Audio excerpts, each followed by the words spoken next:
Now let's look at the security setting, because you may think, oh, do I have an enterprise grade security? The beauty of building this on top of the semantic model is you inherit the security model that you have already invested in, like the Power BI RLS is automatically inherited.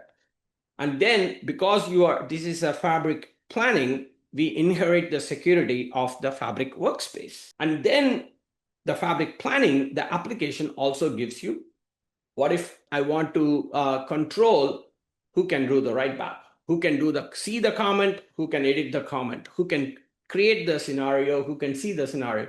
At every level, we are giving you a granular security at the app application level itself. One of the things that if you go and try today the Fabric plan, it will say, go create a DMTS connection. The main reason is, if at the workspace level, let's say you are not a admin or a member, let's say you are only a viewer or a contributor, you probably will have to get an explicit permission for the DMTS connection to be able to enter the data in the reading view, in the view mode.